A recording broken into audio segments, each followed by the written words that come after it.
Over the last 20 years, I've been a television and radio reporter in the Pacific Northwest.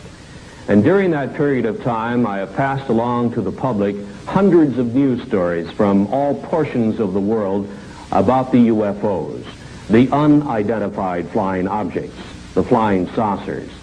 I have seen UFOs, but in all of those news stories, I've detected one missing fact, one incredible, glaring omission.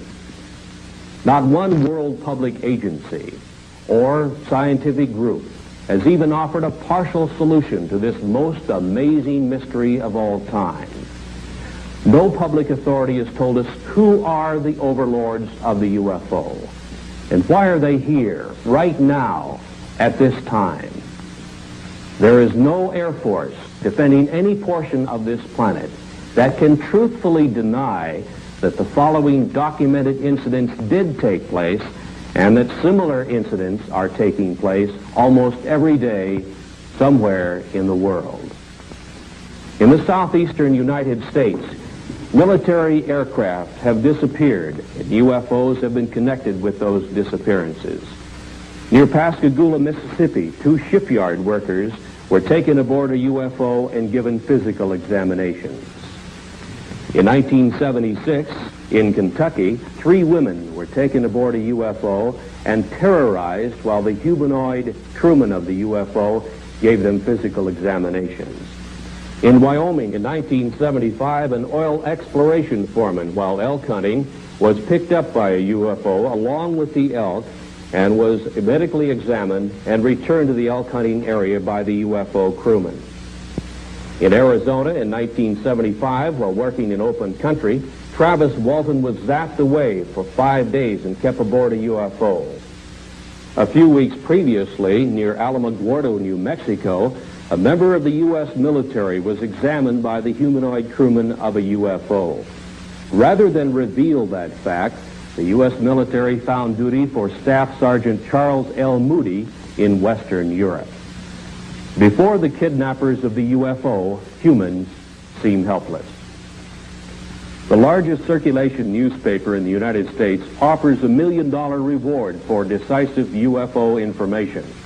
According to UFO contactees, this is what a UFO humanoid crewman looks like. This is the best UFO photograph in the world. The military took it years ago and kept it secret. NASA reveals its UFO policy. NASA astronauts have seen UFOs.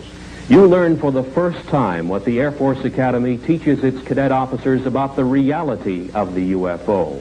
You learn UFO fact, not science fiction. In a surprise ending, you'll see the answers to this incredible worldwide UFO mystery. The origin of the alien intelligences who are the overlords of the UFO.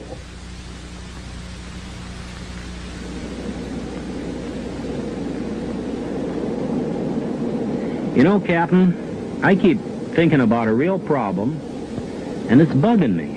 What's that? Well, remember the TWA case when Captain Schemmel dived under a UFO and about a dozen passengers got hurt? Boy, I sure do, yeah. Ever think of what that would be like on a 747? Well, I've thought about it, but I don't talk about it too much. Well, we got 300 or 400 passengers and 20 stews moved around the cabin.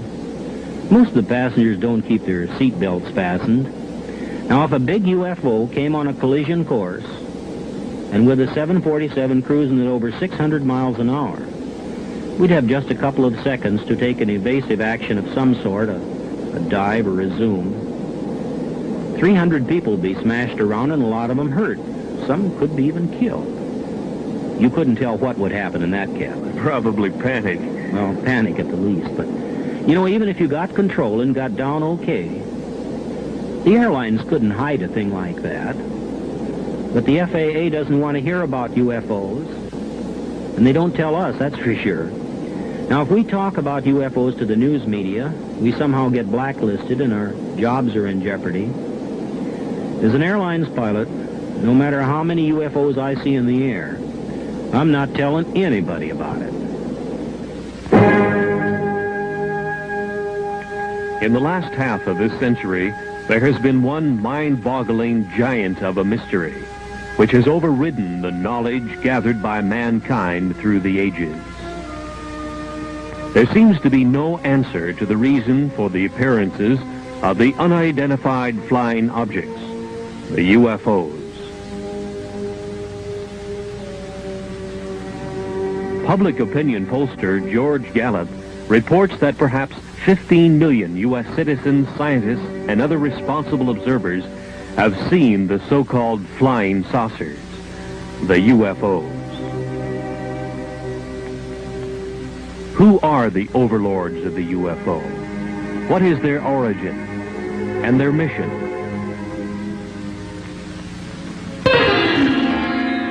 On July 31st, 1952, in the Italian Alps north of Milan, engineer Gianpietro Mangusi took these pictures of the landing of a UFO on the rough ice of the Churchill Glacier.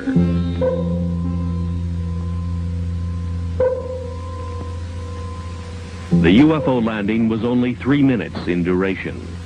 A humanoid in some kind of spacesuit with equipment on his back emerged from the UFO, walked partway around it, and then re-entered. And Mangusi had the pictures to prove it.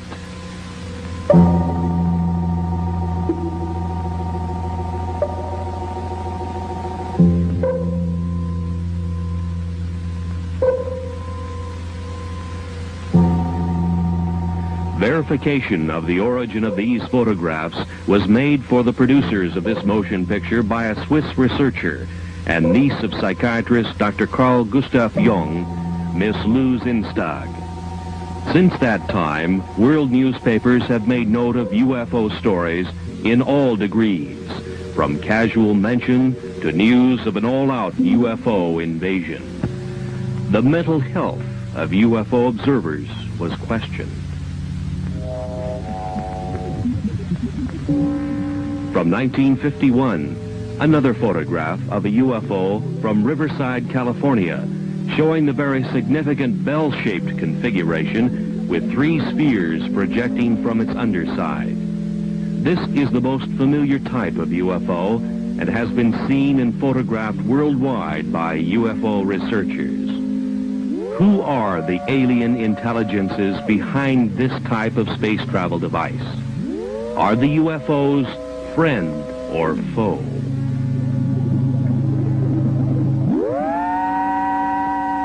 In 1973, another significant UFO picture shows not only the anti-gravity device operational, but also with it is a smaller degravitated sphere under the control of the alien intelligences of the UFO. Who are the overlords of the UFO?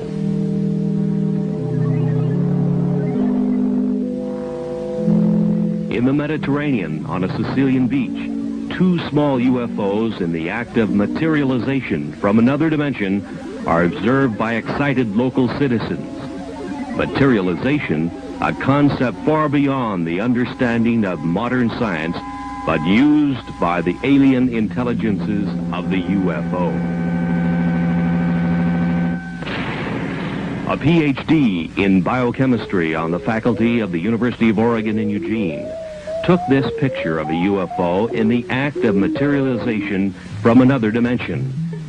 3 times during the shutter snap interval, the UFO appeared and disappeared, and here is the evidence. The scientist, fearful of the scorn of his fellows, kept his name secret. He had no desire to investigate one of the most incredible events of the science of the coming 21st century, to which he had been witness and to which he had photographic evidence.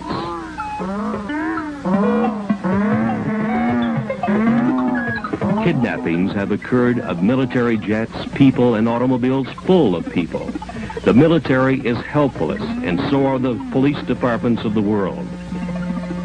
Where is the origin of the UFOs? UFO Quebec carried this sketch of a UFO humanoid crewman with a map of the star system in the vicinity of Zeta Reticuli, many light years away. This was indicated to UFO contactees Betty and Barney Hill. Is it truth, or is it a cover-up story? 2 UFOs over San Francisco, similar to UFO surveillance stories and photographs to come from every major city in the world. Iron Curtain scientists have stated publicly their feeling not only that UFOs are real, but that they have the same type of experiences which match those published in the Western world. We now reveal the facts of the UFO which couldn't be kept secret. The planet's most incredible unsolved mystery. Despite the cover-up efforts of world governments, a world silenced by fear, and a helpless world military, private scientific investigators all over the planet have contributed the UFO evidence which we now reveal. The UFO, the secret that couldn't be kept, that can no longer be covered up. Mount Rainier in the state of Washington was the area where private pilot businessman Ken Arnold, flying back to his Idaho home, first saw 9 disc-like flying objects on the sunny afternoon of 24 June 1947. They were moving at 1,500 miles an hour, a speed far exceeding anything we could put into the air at the time. When he landed his airplane at Pendleton, Oregon, he reported the sighting of inverted saucers moving at incredible speeds. The next day on the radio news broadcasts and in the newspapers, the story sensationalized the term flying saucers. The previous summer of 1946, a member of the U.S. military encountered a giant UFO in a near-miss aerial situation, and the Air Force kept the threat to air safety secret. This event happened on the first day of August 1946 to the man second in charge of flight safety for the U.S. Tactical Air Command, Captain Jack E. Puckett. Captain Puckett's UFO encounter occurred about 30 miles from MacDill Air Force Base near Tampa, Florida, where his twin-engine C-47 airplane nearly collided with an airborne object about twice the size of a B-29 bomber, or about 300 feet long. His report further described the UFO as being cigar-shaped or cylindrical, and with what appeared to be glowing portholes. Governmental agencies have not responded to anxious questions from UFO observers. The Federal Aviation Administration has no UFO policy or opinion. The U.S. Air Force says it has aborted its UFO study program.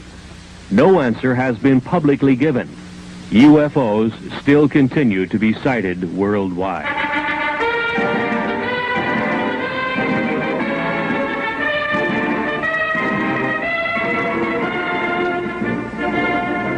At the U.S. Air Force Academy in Colorado Springs, the cadets in training will become the officers who will police our airspace for the next crucial decades.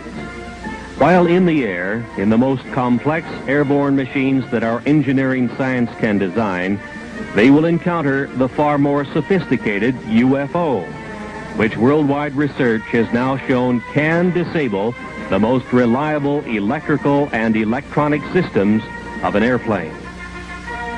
The course of instruction at the U.S. Air Force Academy must contain some reliable information concerning the reality of the UFO. Of all government agencies questioned, the most responsive answer to that question has come from the Department of Physics at the Air Force Academy in a letter from its former director, Colonel Anthony J. Maione, who says in part, "In this text, an expanded section on UFOs and extraterrestrial life is included.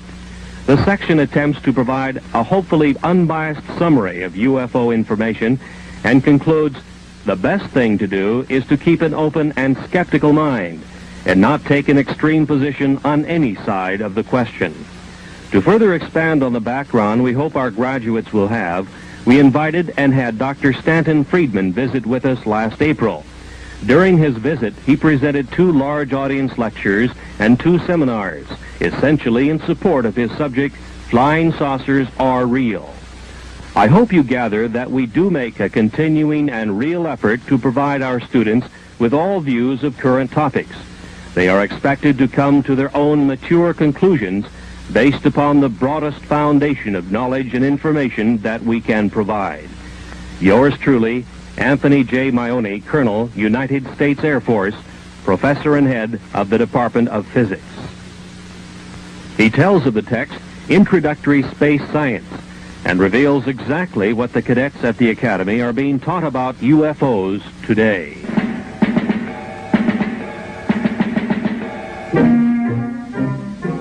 These are the men who will have to make crucial decisions while in the air when they encounter the incredible UFO. In the past, officers of the air forces of the world were given no instruction or any preparation whatsoever for this mind-chilling experience when they meet the spacecraft of the overlords of the UFO face to face. Nor have our astronauts been given proper instruction.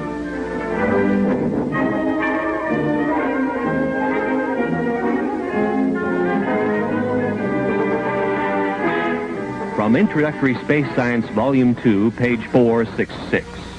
We should not deny the possibility of alien control of UFOs on the basis of preconceived notions not established as related to the UFO. Our physics may not apply. From available information, the UFO phenomenon appears to have been global in nature for almost 50,000 years. Known witnesses have been reliable people. This leaves us with the possibility of alien-controlled UFOs by visitors to this planet from this solar system or other solar systems.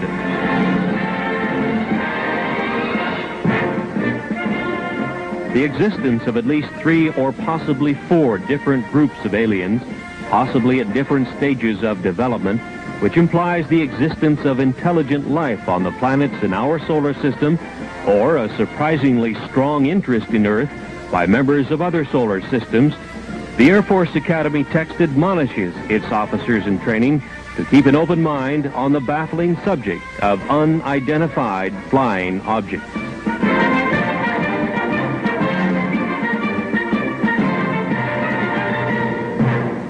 Maybe it's the honeymoon capital of this corner of the galaxy. Maybe the lecturer selected by the U.S. Air Force Academy to establish for their officers in training that flying saucers are real was Stanton Friedman. They could be mining engineers. He had been appearing on the lecture circuit in various U.S. colleges as a UFO analyst with a high level of scientific training. Friedman's academic background includes a bachelor's and master's degree in nuclear physics from the University of Chicago. His employment background included much high-level work in space science in the area of fusion rocket research and nuclear-powered aircraft. He was 14 years with such aerospace contractors as TRW Systems, Westinghouse, and General Electric. He says, UFOs are the most challenging scientific problem of this or any other age.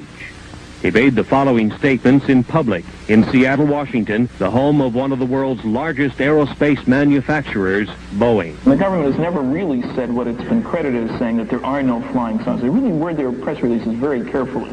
The press takes it that last step. I think every government in the world has 3 major problems along these lines with regard to UFOs.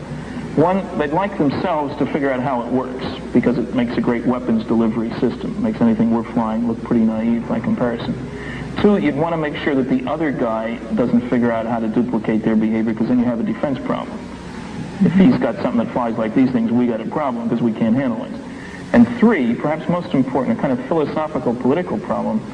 As soon as it becomes obvious to the people on the planet and widely accepted that flying saucers are real and from off the Earth, there's going to be a push for a view of man as Earthlings, the people on this planet. Instead of I'm an American or Russian or Chinese, I'm an Earthling. There is no government that wants its citizens to owe their primary allegiance to the planet as opposed to the country. Nobody wants to give up their power. And you know, all these jokes about take me to your leader, that's wishful thinking. What's funny about those is that there is no leader to be taken to. There's nobody who speaks for planet Earth. So there are enormous political problems with anybody saying, yes, there's somebody out there and he's coming here and he doesn't want to talk to me as a representative of the planet. How do we choose who speaks for the planet? I don't know.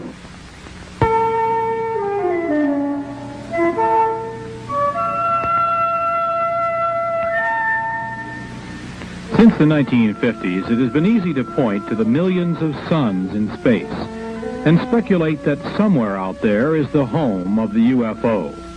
That UFOs are spacecraft from some other Earth, orbiting some other sun, just like ours. From a visible sun in the visible universe. Perhaps so, perhaps not.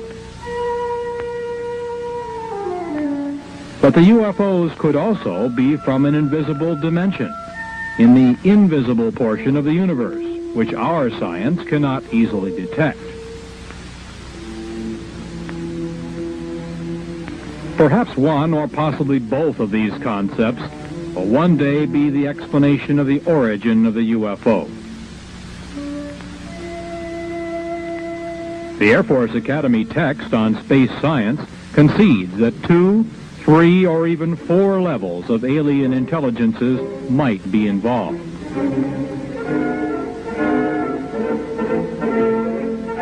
NASA at the Johnson Space Flight Center near Houston, Texas, only concerns itself with the visible universe, with aerospace contracts administering the manufacturing of visible metal vehicles, making visibly televised trips in the Earth-Moon area, and with probes within the solar system by unmanned devices.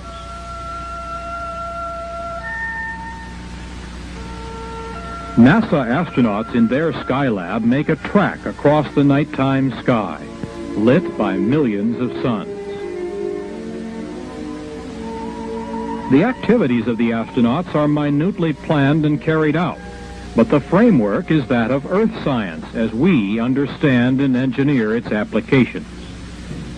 There seems little room for productive scientific speculation, perhaps because of the $38 billion NASA space budget, which is highly criticized in many quarters.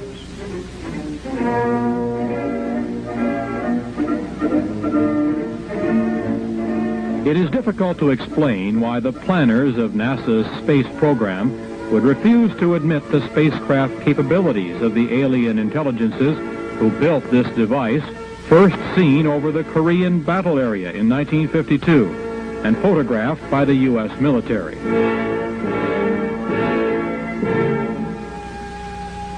This picture was available to NASA. Obviously, it is not a picture of anything manufactured by humans on this Earth.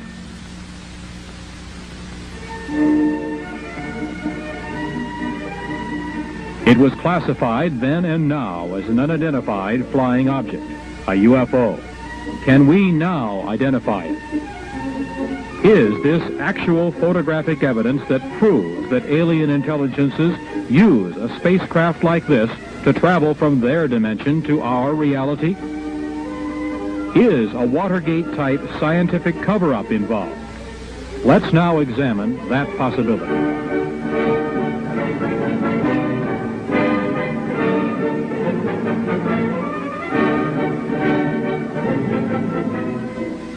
NASA first had warnings of UFOs from the pilots of its own X-15 project. The X-15 is a rocket-powered airplane which is launched high over the desert test area in California. The B-29 bomber is the launch vehicle which takes off, flies to its highest possible altitude, and then launches the little rocket-powered airplane. The test pilot gives it power, and the airplane goes through its maneuvers. Various complex engineering problems are worked out by such testing. And the engineering flight test pilot is one busy man.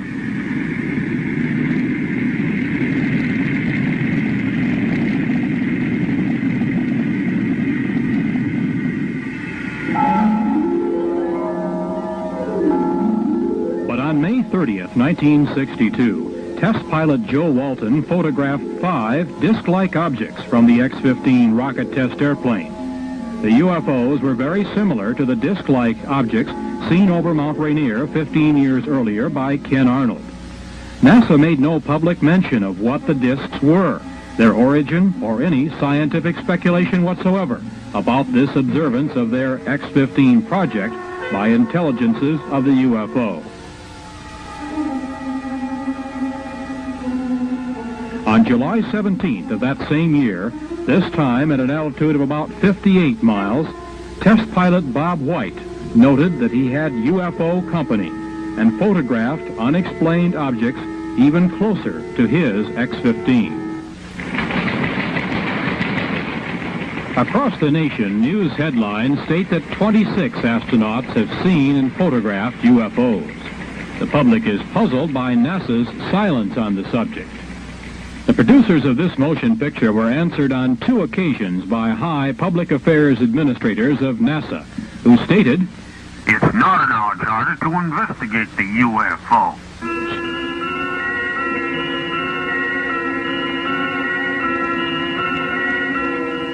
Inside the Skylab in zero gravity, the astronauts go through the day and night with their every minute carefully scheduled. The scientific experiments are in almost every instance planned, not to open new areas of the unknown in cosmic science, but to reinforce the ideas we already hold regarding the reality of the universe. Planners have left no time or leeway in which the UFO can be postulated, thought about, or examined. Certainly, few startling public announcements have been made of any new discoveries during space missions. No new theories have been advanced. Astronaut Jack Lausma in Skylab 3 saw a glowing red object making its way across the field of his vision. He photographed it from his little planetoid in space, the NASA Skylab. It could have been explained as a meteor glowing red in space, except that there is no atmosphere in space whose friction could heat a meteor to a red glow. Was it a UFO observing Skylab? NASA remains silent.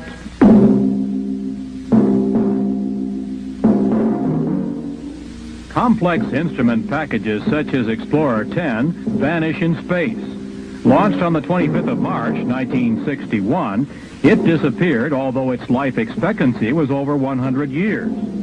Perhaps some alien intelligence is examining this complex NASA space device. NORAD cannot find it, and it is not transmitting. It just disappeared.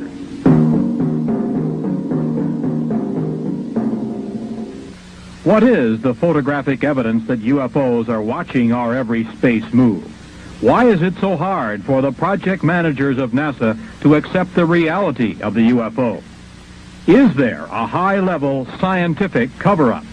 And if so, why? Governments are charged with upholding the law, and no law on Earth is more basic than the law of gravity. No wonder the obvious anti-gravity capability of the UFO makes governments uncomfortable. Bravely, some astronauts have stated that they believe in the reality of the UFO and the capability of the UFO to defy gravity, while our giant rockets consume enormous amounts of fuel, putting a simple space capsule or Skylab in orbit. In the dark blue of space, in silence orbiting the Earth, the Skylab is the planetoid home of its crew. The crew is like the NASA test pilots in the X-15, busily occupied and concerned with the scientific work outlined for them by their NASA masters. Life support in Earth orbit is a scientific victory in itself and a major achievement for Earthlings. But outside alien intelligences are again observing the progress of man from Earth. 2 UFOs are photographed by an astronaut during a spacewalk. The hatch is open. The astronaut is working his problem. Again, 2 UFOs flit by. Just moving lights, something that could be easily ignored unless we obtained other pictures and other explanations. Actual pictures which could identify the UFO as a solid object with a mission and under intelligent control. One of the most remarkable instances of UFO photography took place in 1968, here above the Boeing Space Laboratory, south of Renton, Washington. Several photographs were taken of a UFO by then 14-year-old Scott Silty. It showed its anti-gravity capabilities as it hovered over the center in 2 locations.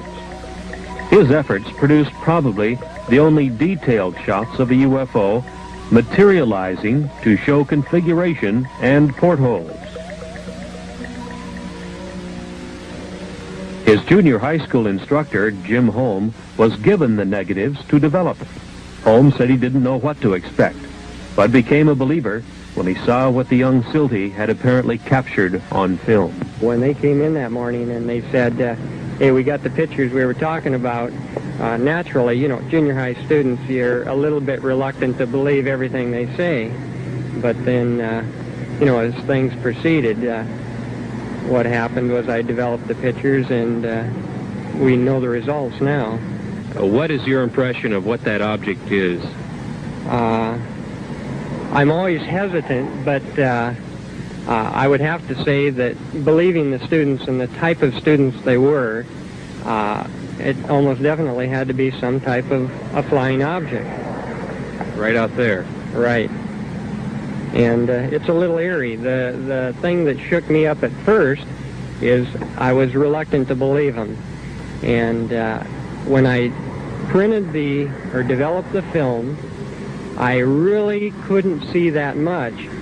But I was shocked. I have to admit, I was shocked when I put it in the enlarger. And through the enlarger, I could see a great deal more of what the object looked like. Like the portholes. Right. That was, I would say, the portholes was the most shocking part, because then it looked different than just a glow in the sky in a certain form. Like you always hear the thing, you know, swamp gas and that sort of thing. But no swamp gas is going to have portholes or a configuration geometric the way that was. One man who has spent the last 25 years researching and keeping track of UFO sightings in the United States is Seattle fireman Robert Gribble. He has spent his spare time gathering all data possible that will help him keep track of when and where they take place. The pins on this map indicate sightings in the U.S. for just 1 year. Over the past quarter century, he has come to some conclusions based on the number of sightings he has recorded. We have received and recorded some 30,000 sightings since 1955. Have you noticed any particular patterns that develop in pinpointing the UFO sightings on these maps? No, we have found no marked pattern, although we do believe that they are following 2 procedures. One, a surveillance of the land areas, a very close surveillance, and a close surveillance of the people, and it seems to fluctuate from one to the other. Now, through all these years of research, you must have drawn some conclusions about what they are, what the UFOs are. Well, we firmly believe that what the people are seeing in those objects which we have classified as unknown are actually vehicles not manufactured on this planet. How can you draw that conclusion? How do you know? Well, the vehicles have been seen in the United States, and there are good records of this for the last 200 years, and actually the records go back into history for some 3,000 years. The same things that were seen then are being seen today. We understand that there are several hot spots in the United States, UFO sighting areas, and one of them happens to be in the southwestern United States in Utah. There have been a tremendous amount of sightings in the southwest over the years, with a very large concentration in the Utah area.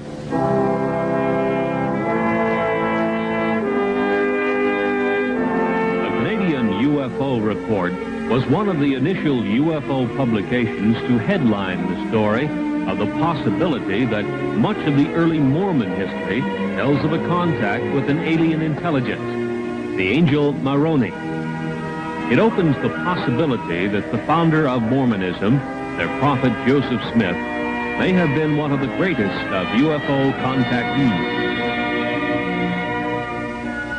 Dr. Frank D. Salisbury, on the faculty of the State University of Utah in Logan, and himself a Mormon, does not doubt that possibility. He has stated publicly that he believes that his UFO study has established the probability that the Earth is being visited by UFOs that seem to be using the isolated area of eastern Utah as an Earth base.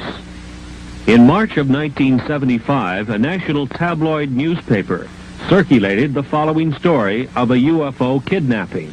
The producers of this motion picture interviewed Carl Higdon, who furnished the artist's conception of the android crewman from the UFO who kidnapped him and took him aboard the UFO to elsewhere.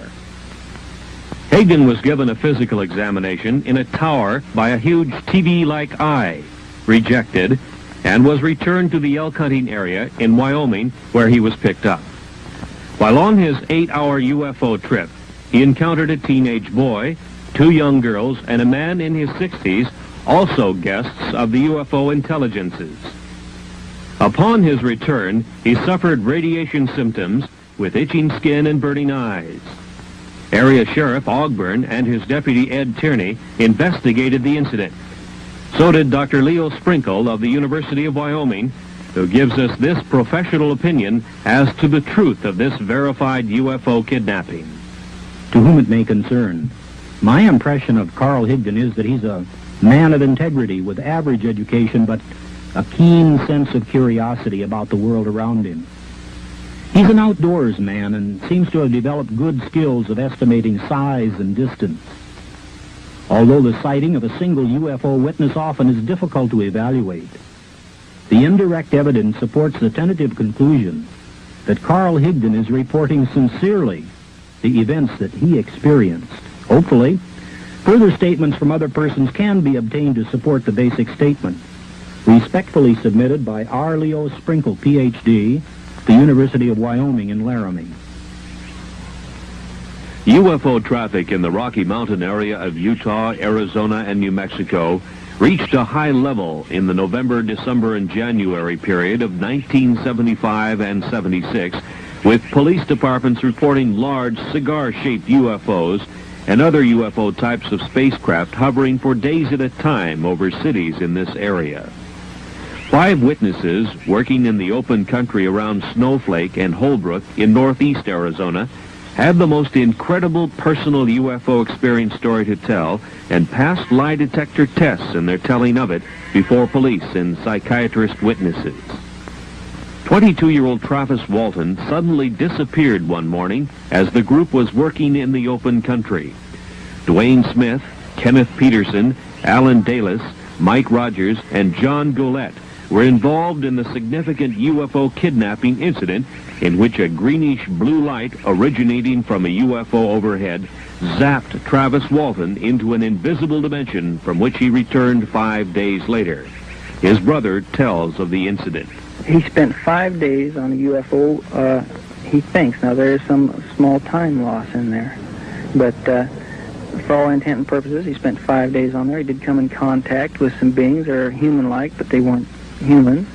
And he had quite an experience. He said he doesn't remember anything about a blue light in the first encounter last Wednesday. The blue light that they saw, he said, at that instant, felt like he got hit in the forehead with a baseball bat, and it knocked him out. And he woke up. He was aboard one of the craft.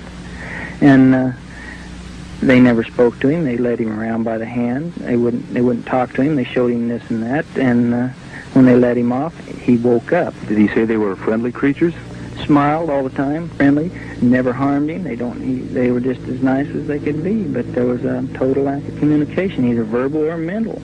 And he said that's what made him so upset, that he couldn't speak with them. That's what he was very, very disgusted about that, nervous and just plain disgust, the chance of a lifetime, and they wouldn't cooperate. Obviously, Dwayne, you know your own brother probably better than anybody else. Do you believe the story? I've never seen him play a practical joke in his adult life. A psychiatrist tells of his examination of Travis. Our conclusion, which is absolute, is that this young man is not lying. There's no collusion involved, no attempted hoax or collusion with the family or anyone else. There's a rumor around that there's contracts. There are no such contracts. No motivation for a lie. Any possibility of lying or hoax as you see it? None whatsoever. As we have indicated, UFOs can create a tremendous spatial energy flow. One of the most startling examples of that occurred several years ago on Vashon Island, which is located in the Pacific Northwest in Puget Sound, not far from Seattle, Washington.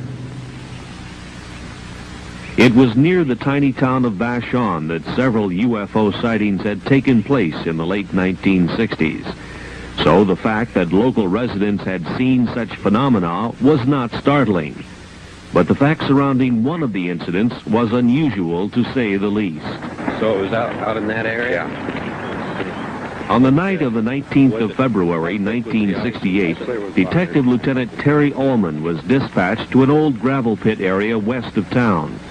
Some young people had seen a UFO, and the King County Sheriff's Office was sent to investigate.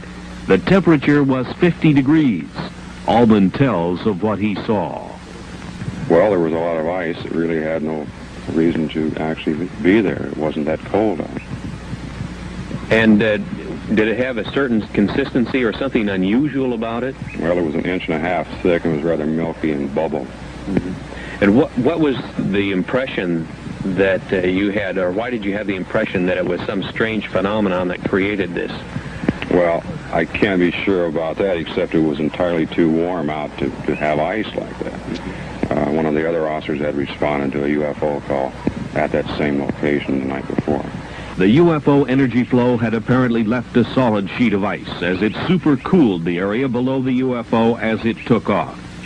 At the freezing temperature of 32 degrees, it would take some 113 hours to freeze the pond 50 feet in diameter with a sheet of ice 2 inches thick, and the weather had not been that cold. The UFO did it. Because of official concealment, denials, and just plain ordinary bureaucratic cover-up during the 1950s and 60s, many cases of UFOs establishing themselves as a menace to commercial airlines' safety of flight had been concealed. One night, 10 of 85 passengers aboard an American Airlines commercial flight were injured when their pilot, Captain Ed Bachner, took evasive action to avoid a UFO encounter.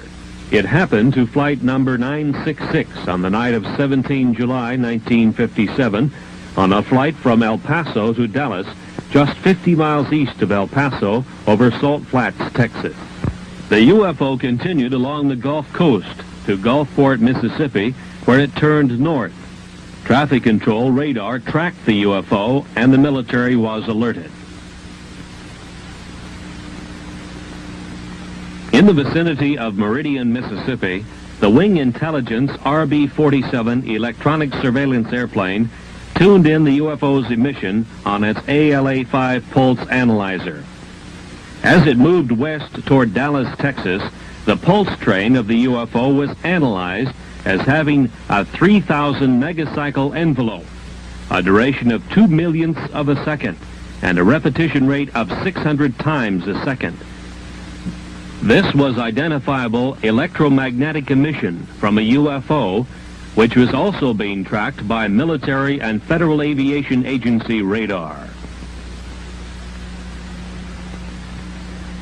The UFO circled Dallas and Fort Worth, Texas, and headed north to Oklahoma City, and continued its track north, followed by the Wing Intelligence electronic surveillance aircraft.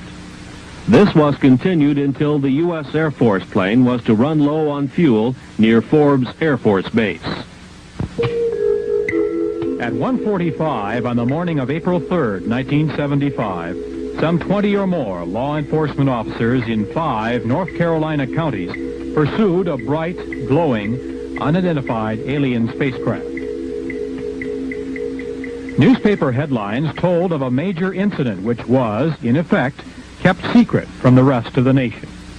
Newspapers, radio, and television all over the world remained silent on the stories because wire service editors did nothing to emphasize their significance.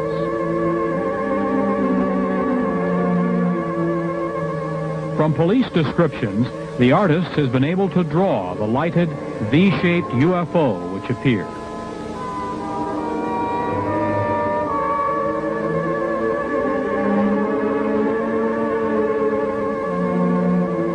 No responsible agency gave to the public any scientifically supported explanation of the origin or mission of the alien space travel device.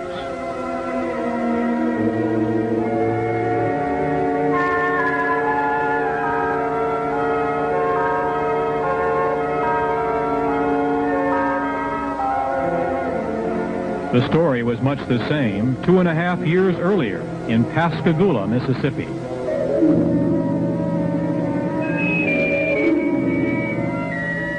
The Pascagoula Press first headlined the story October 12, 1973, and told the nation about two shipyard workers, Calvin Parker and Charles Hickson, who had their fishing trip interrupted by a glowing, blue-lighted UFO which landed near them. Two humanoids took them aboard for a physical examination, placing them under a large TV-like eye.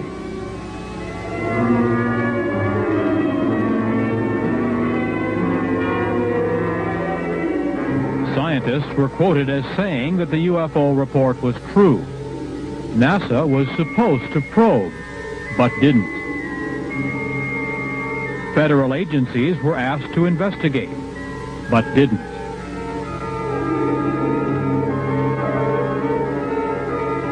Hickson said the creatures from the UFO seemed friendly, but that they acted controlled, as if they had a specific thing to do, and did it.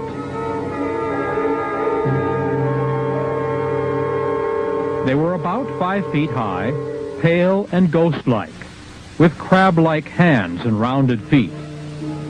As Hickson and Parker were taken aboard, they suddenly began to float on air, became weightless, and totally helpless.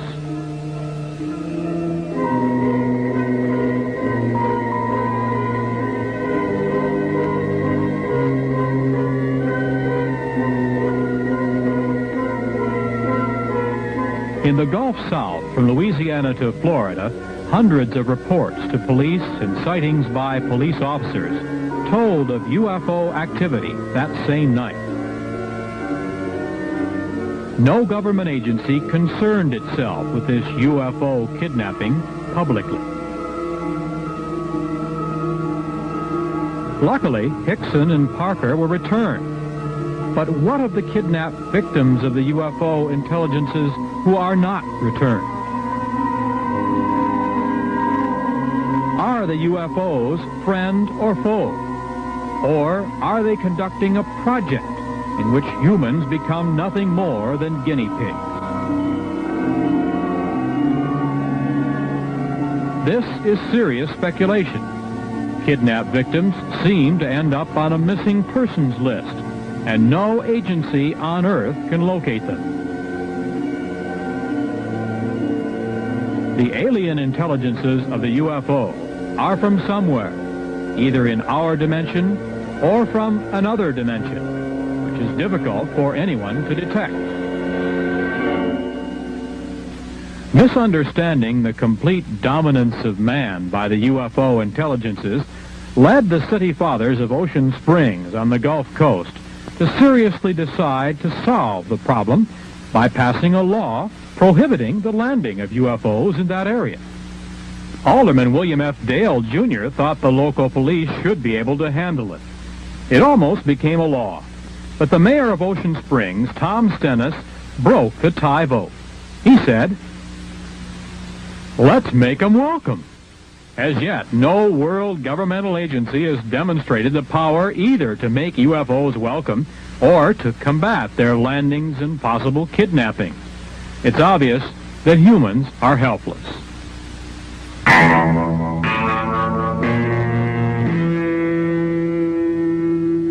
Since 1966, the very competent scientific analysts of the British publication The Flying Saucer Review have been assembling all available information about alien intelligences who have made repeated UFO landings in the high Pyrenees Mountains between France and Spain. So have the defense authorities of both nations. The UMO intelligences claim they come from what we know as Star System Wolf 424, some 14.6 light years from Earth, 90 trillion miles.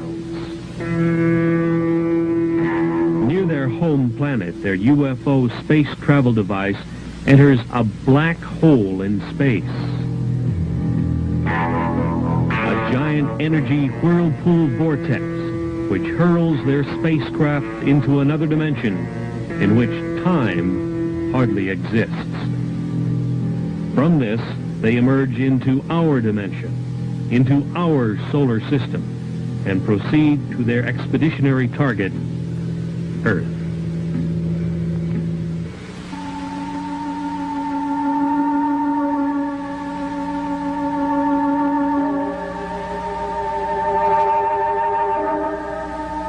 Later, the UMOs were to tell the European investigators that the universe was at least a 10-dimension unity.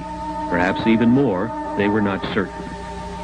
But they knew of and used at least 10 dimensions of reality. Each reality was separate from each of the others.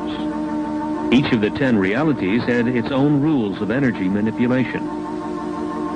Even though there were 10 dimensions which were open to space travel, reckless energy misuse in one dimension can disturb the cosmic unity of another dimension and its inhabitants. Telepathy is used to receive knowledge during space travel. The mind, said the UMOs in the quiet areas of space, is especially open to pure cosmic knowledge received by telepathy.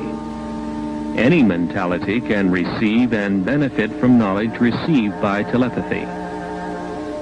The more telepathic ability is exercised, the more valuable it becomes, the UMOs learned, as they learned many of the high scientific secrets of the solar systems they traveled through in their space exploration projects. Target Earth was to be another of their cosmic projects.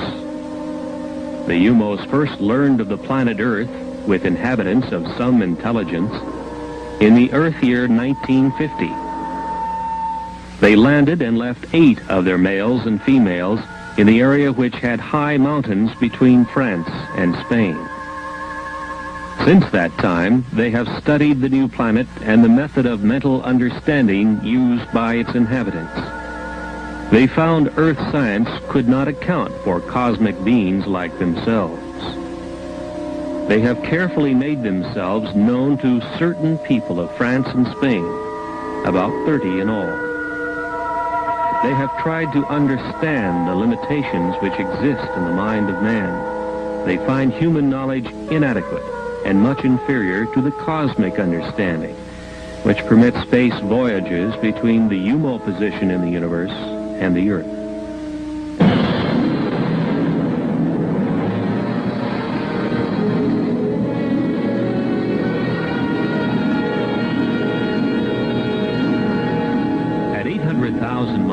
Jupiter looks to the Earth-developed eye like this. To the UMO, perhaps different. Jupiter's moon, Ganymede, is some 8,000 miles away and moves in its orbit. Its diameter, 3,000 miles. The UMO intelligences took a heat measurement of the Jupiter hotspot. They compared the measurements to that of the surface of their sun and found it about the same. The other Jupiter moons were identified: Europa, Amalthea, Callisto, as they were named by Earth astronomers. This terrifying information to come out so that there'll be people in a camp of, oh, there are good ones and there are bad ones and we're going to choose sides, and it's Star Wars all over again. I mean, this is like, a wet dream, I hate to say that, for the intelligence community to have people, brainwashed this way. And what I think that, when I met years ago, I got a document. It's in the film very briefly, Sirius, which you can see at our website, SIRIUS is the name of the film, and it came out last year as the biggest crowdfunded film in history. And what happened is, in this document, although they didn't spend much time on it in the movie, I would have liked to spend more time, is that it was from the Strategic Studies Institute, and it was talking, this is 1996, about creating a global abduction cult and to simulate human being abducted by aliens that would be done with very advanced aircraft and the stagecraft of creatures that look like aliens but aren't. And this document is in black and white, and it's an authentic document describing this program. Now, if that's all there was, I'd say, well, that's interesting. But then I've met with so many men and women who've been in these projects. I remember talking to a man who had been in a program back in the 70s. It was the late 60s and 70s where they were doing this. And he says, oh, yeah, back then we didn't have as good a stagecraft, as they called it, as we do now. But we were able to get these anti-gravity devices and have people appear to be aliens. And they would use various chemical substances, electromagnetic weapons, and they would engage in various types of abductions and also mutilation events back in the 60s, 70s, 80s, and for livestock. And he says we were doing that because we knew that that would make its way into the tabloid media and the UFO subculture and begin to start this slowly snowballing effect of fearing everything alien. So that's sort of how the game is played. It's been played for thousands of years by despotic demagogues, whether they be religious figures or political figures. And there's always an agenda behind it. The agenda behind it is to manipulate people through fear. And I think that, you know, one of the big challenges of this era right now is for people to transcend and see through that. And it's like the old Who song, we won't be fooled again. And I you know, unfortunately, I think a lot of people have been fooled.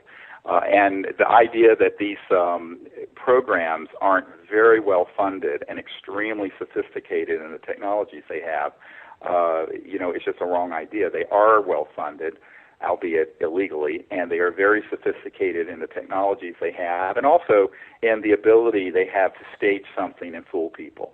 So I think you have to view so much of this with an eye of, it's sort of like, is it real or Memorex? You know, the old commercial years ago about the audio tapes. You know, is it actually an ET event, or is it something masquerading as ET or alien for the purpose of psychological warfare, like the Benowitz case that everyone probably knows about, the Air Force Office of Special Investigations case back in the day in the near Sandia National Laboratories in Kirkland Air Force Base, where, you know, they really did stage not only a human abduction, but a whole series of things and documents to put people off the course. Now, what a lot of people don't know is what they were really trying to hide, aside from putting out the false information, is that there was a woman that Paul Benowitz knew that had actually seen near Kirkland and Sandia a man-made anti-gravity propulsion device that looks like a UFO. And in order to sort of brainwash her into thinking that was not ours but alien, they set up this whole series of things that Richard Doty and others were involved in. And I think that this is a real problem because, you know, you can't take things at face value, and when you do, you're going to find that you're just being played by some very sophisticated people who have a lot of experience manipulating mass markets and mass media and subcultures into a certain type of reactive or reactionary perspective. And I'd say, well, you know, you can never prove a negative. So you can never prove that there are no civilizations out there that may not have our best interest at heart. But let's say even if that were true, what's your response going to be? Is your response going to be more war, i.e. Star Wars, interplanetary systems that are going into war? Well, if you understand technologies that are these scalar electromagnetic weapon systems, you can take out an entire planet with a system like that. So if hydrogen bombs and atomic bombs would leave the world uninhabitable, these systems are even worse than that. So there is only one path forward, and it's peace. And it's not as exciting as a horror film about aliens. It's not as titillating about finding a new group of people. You know, you can't overtly be a racist, and you can't overtly hate women, or you can't. Now they're wanting to find a way that people can overtly hate something. Well, what's the next something?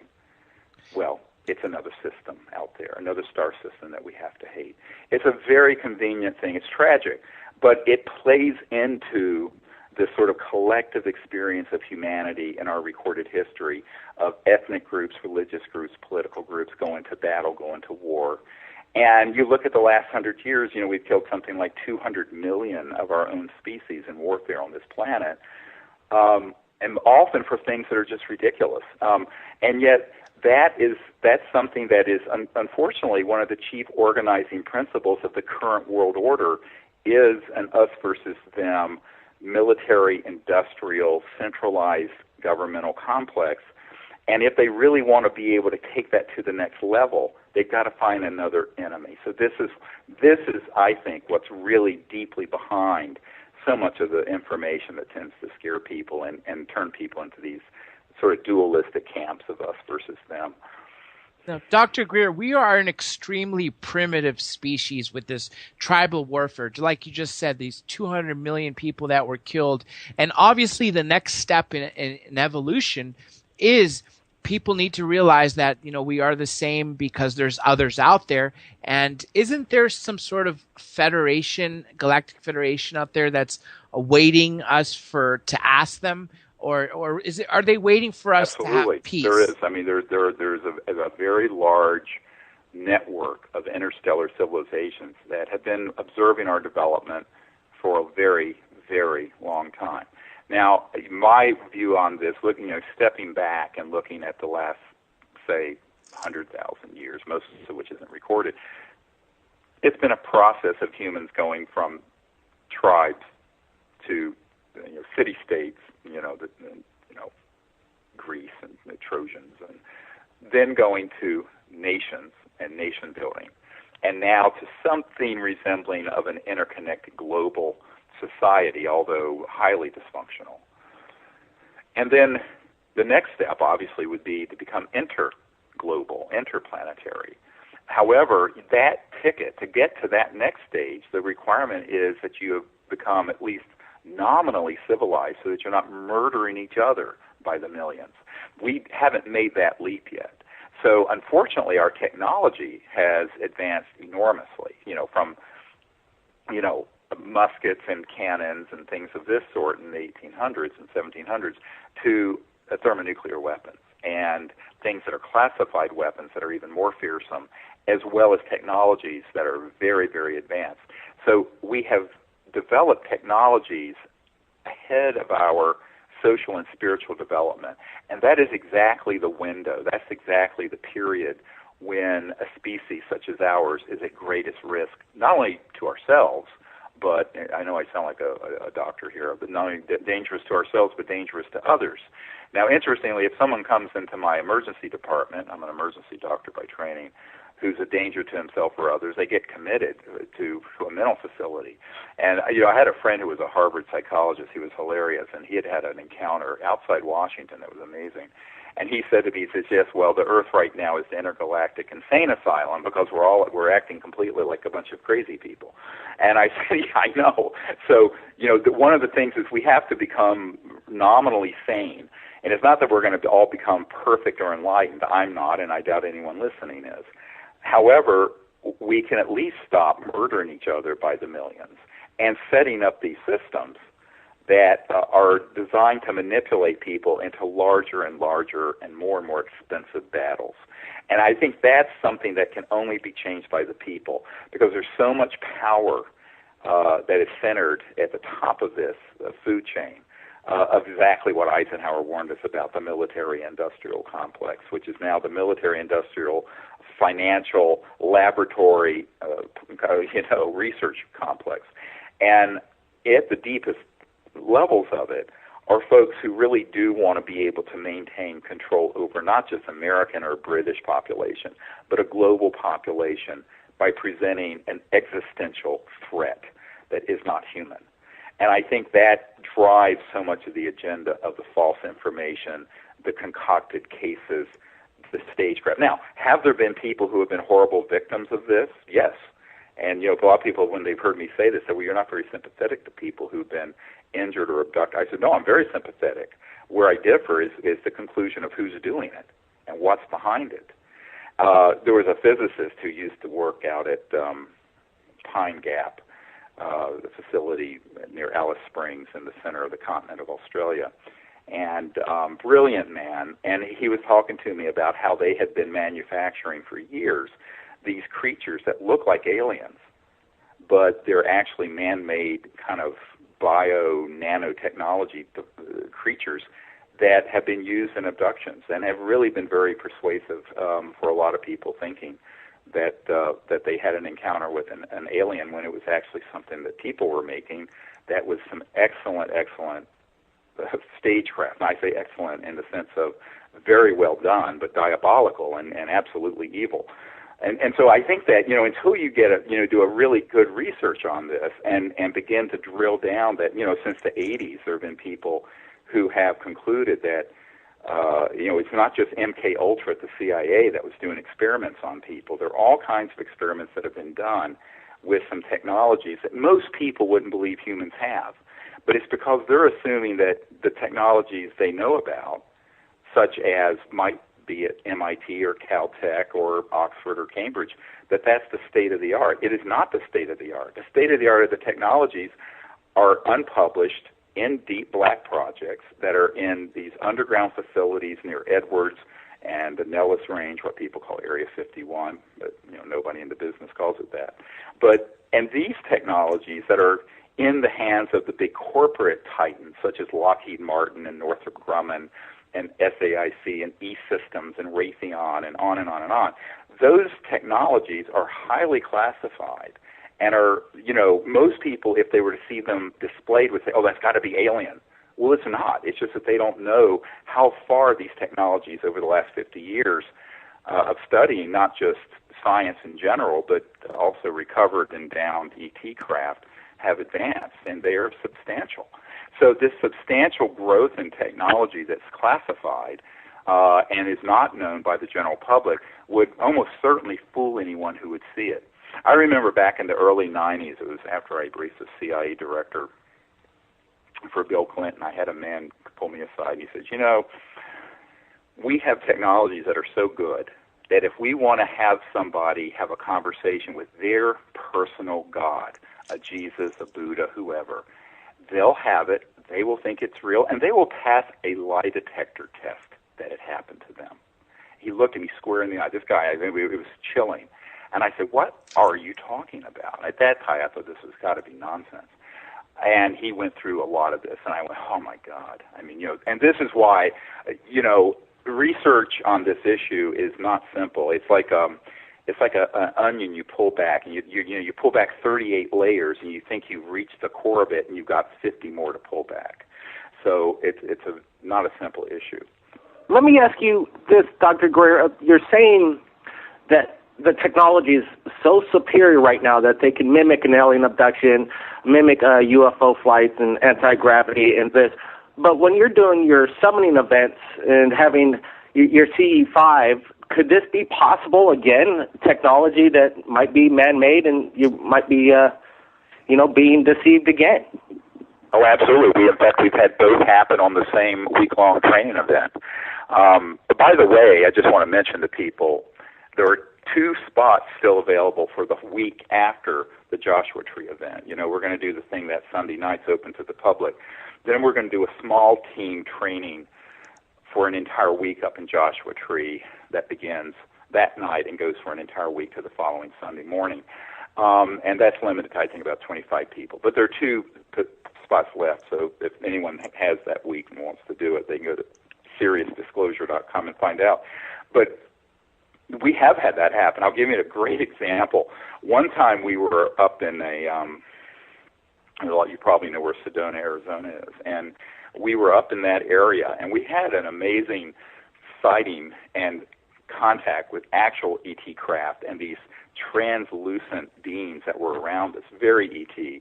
The craft were seamless, this and that. And then later, we had a disc fly over, but it had 2 jet fighters escorting it that was 100% man-made. It was a man-made anti-grav that was going from the south to the north. I suspect it was headed up towards the Provo area, the Dugway Proving Grounds, which is an underground area there south of Provo. That's one of the state-of-the-art facilities now in America.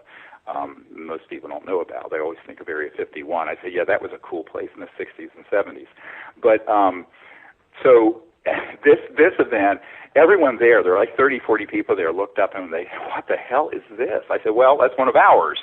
So, yeah, I think people have to have enough knowledge, and I think this is one of the things that I try to train people when I do these expeditions with them is to say, look, here's the characteristics of an actual interstellar, transdimensional extraterrestrial vehicle and these beings.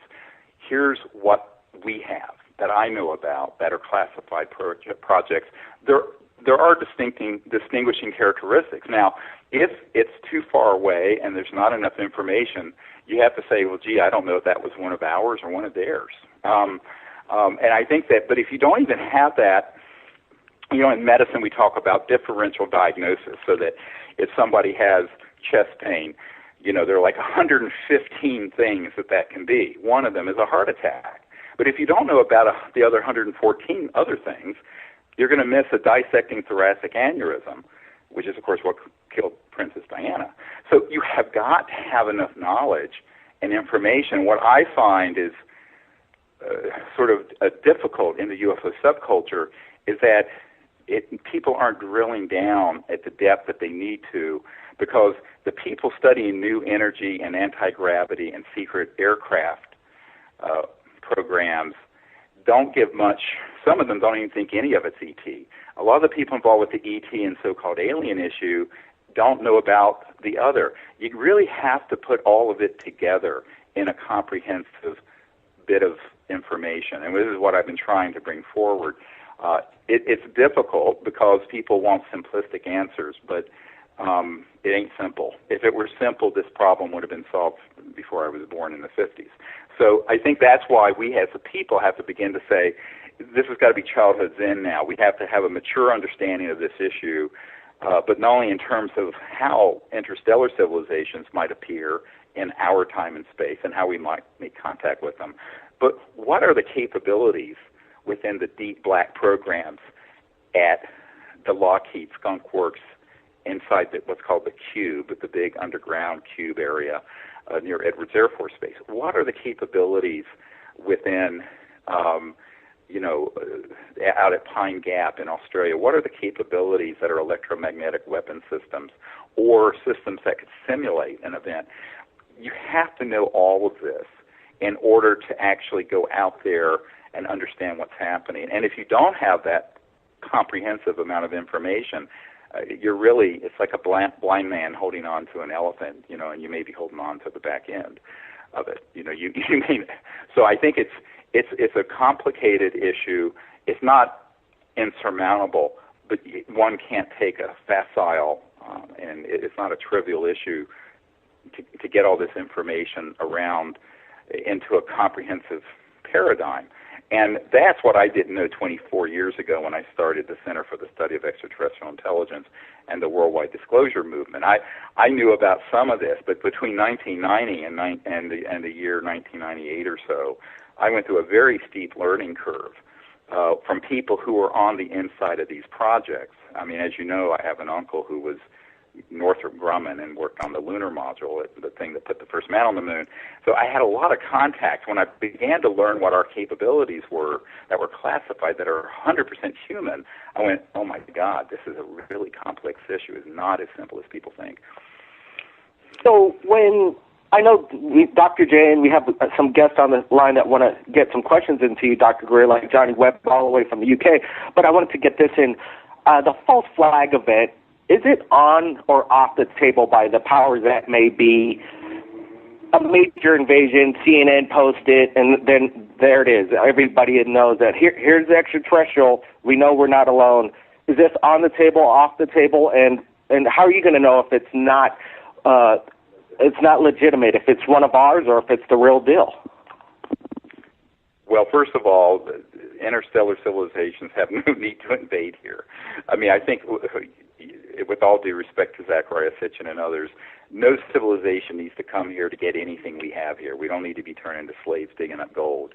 If you understand the technologies of interstellar travel, you can materialize any element, any material you want through resonance field frequencies, and I can get into this later if you want to talk about it. So this is not something that, there's no real reason to come here. And by the way, they estimate there are 11 billion Earth-like planets in our own galaxy, the Milky Way, which is one of billions of galaxies.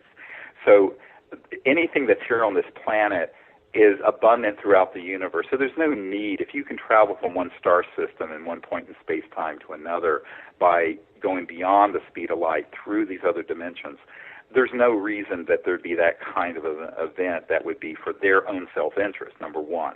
Number two, what you ask about this false flag event, what people haven't understood about what I'm talking about is that event has been going on for 50 years.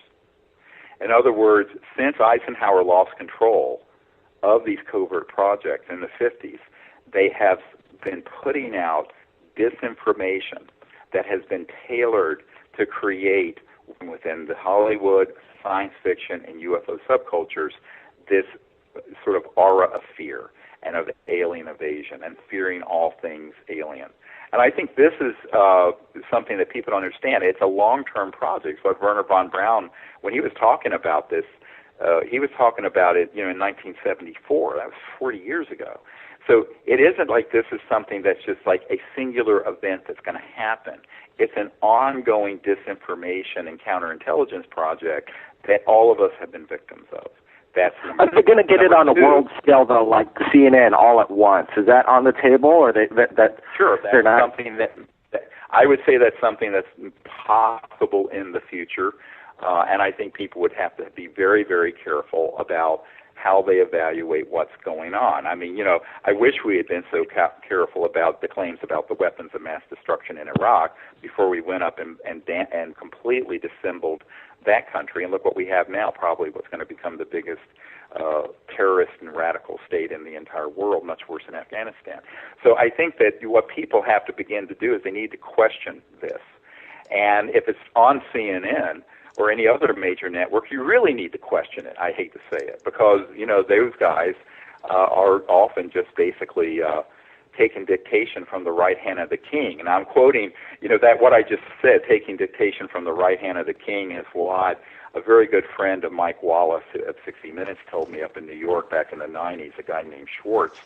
And Schwartz, this guy told me, he said, look, he says, I used to think we had a free press. He says, and he had been dealing with Mike Wallace on some of this stuff, dealing with these majestic documents and other things way back in the 80s and 90s. He says, what I found is that basically the big media cannot cover and will only portray things that they are ordered to do because they're corporatized. And those big media corporations are vertically and horizontally integrated into the system. So, I think that something certainly could be done like that. Now, the other issue is that you can have an authentic ET event, and it could be spun into something that is an invasion.